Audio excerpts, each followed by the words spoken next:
How would you know which flag or banner to follow would be the one that's the color associated with your stone? And it makes a rainbow around the tabernacle. They were waiting. They were looking for you. But that's a nice The rainbow painting. image in Revelation is produced by. Well, gemstones are chips of frozen rainbow. So that's what the high priest is wearing on himself. The proportions aren't right, as we were talking earlier. Like the courtyard is 100 cubits and it's divided into 50 and 50. The altar is smack in the middle of the lower story, and the Ark of the Covenant is smack in the middle of the upper story, which means that the doorway is exactly at the halfway point. The doorway in the tabernacle is exactly 25 cubits from the Ark, so it's exactly halfway. So there's a real geometry in the arrangement. As I mentioned, I think that I don't think there was a higher central pole. It would have been flat and the lamps would have been positioned facing and looking over the bread. From what we can tell, each slice of bread, each loaf of bread was in a separate golden container. It's stacked up kind of like the way churches do their stacks of trays of yeah, you had birds in here, and they made their nest, and you don't want bird dookie on this showbread. So they would have been covered somewhere. They would have been covered.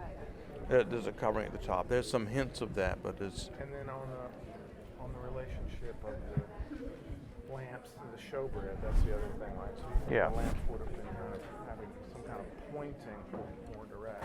Yeah, it's an inspection of jealousy. I mean, they're continually evaluating. It's memorial bread. So you've got to have a cover on it because you've got incense sitting on top of it.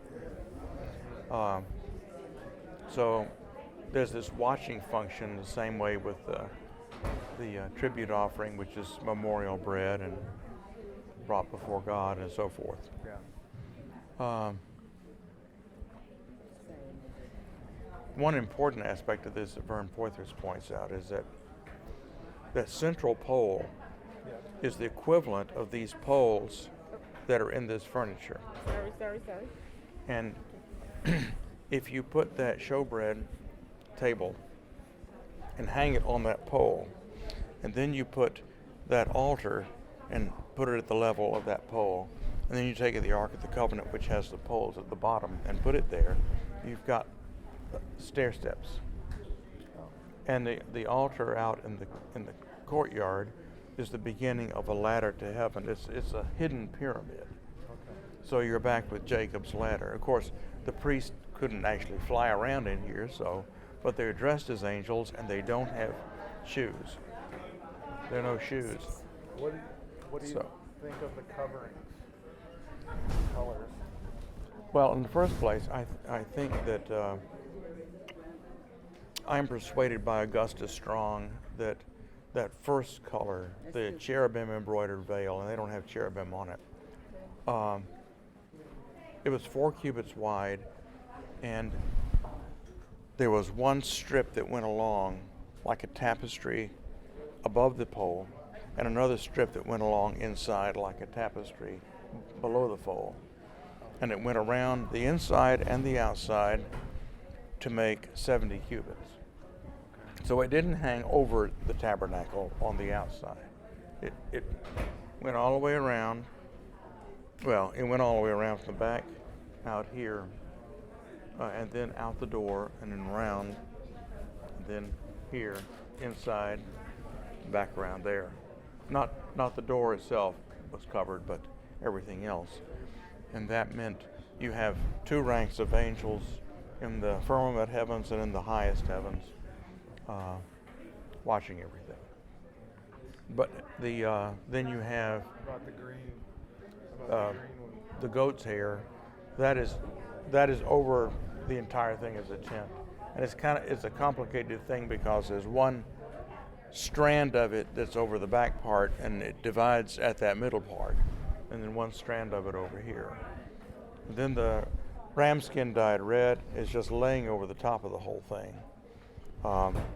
And then the dugong leather or dolphin leather is again going over the whole thing. That keeps the rain out, but we've also got angels,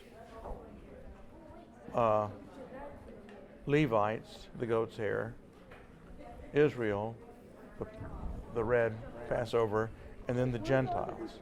And that's the configuration of the camp. And so you said dugong, but can you just explain that for a second? Oh, that's been an argument that some people have made that. But it's you think it's dolphin skin or manatee skin, and that's what a dugong is basically. Yeah, there's some kind of manatee that's over there. I want to ask her something. Okay. Ma'am, is the incense you used and what is sold out there compound? The incense that you used and what is for sale out there, is that compounded according to the Exodus recipe? No. Okay. I mean, not necessarily. It's liturgical incense. It's what we can get. Yeah. Okay. So that's all it is. Okay. It does have frankincense and myrrh in it, but very small amounts. Yeah. Not the equal amounts that. Yeah. Okay. Yeah, I was telling him that some scholars, myself included, think that the reason the poles were always in there is that conceptually they were on the same level as that middle. So, since the priests are dressed as angels without even shoes on, the idea is they fly around in this heavenly environment, and the table of face bread is going to go up a little bit. This is going to go up higher. The one in there goes up even higher. And so you start at the altar, you've got a ladder to heaven configured in Oh, here, interesting. stepping forward. That's Which made a church good deal. do you represent?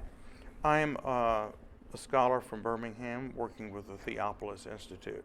Okay. It is a generally Reformation-oriented church. All right. Yeah, Yeah, I've I heard could of say. it. So we, I like the designs here. Yeah, we don't claim that they're accurate. The lampstand could be very different size, but this is what we were given, so it's what we use. Yeah, sure. Yeah. Well, let me look at your ark. Okay, so on the ark, this ark, do you think that's what the cherubim will go like?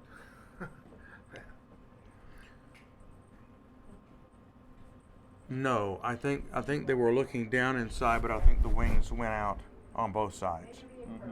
That's what you see in Ezekiel, and in the temple when you have the large olive wood cherubim, they are stretched out.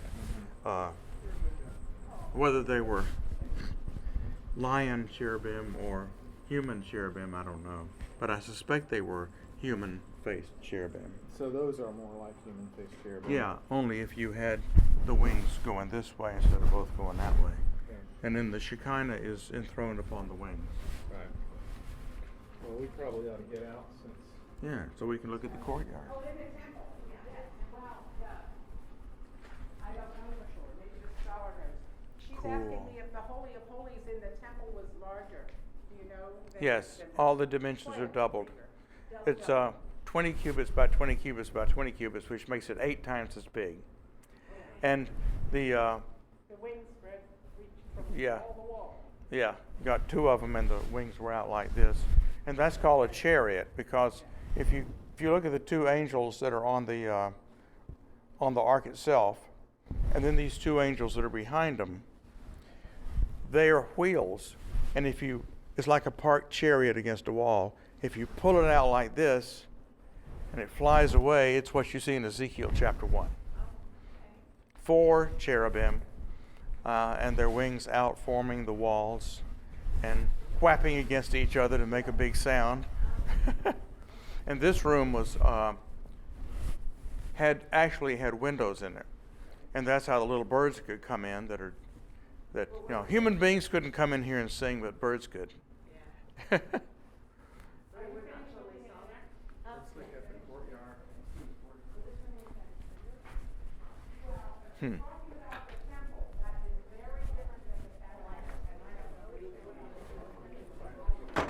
Can we go out there? I guess not.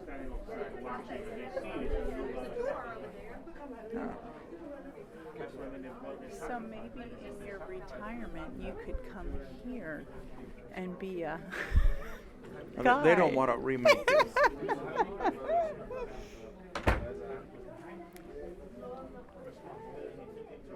Hey Jim, let's look at the Yeah.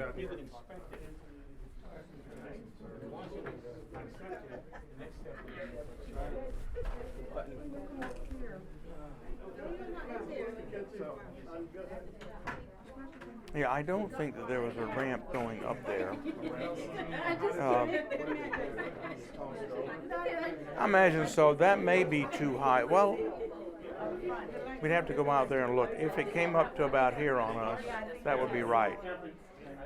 just push it over. Yeah.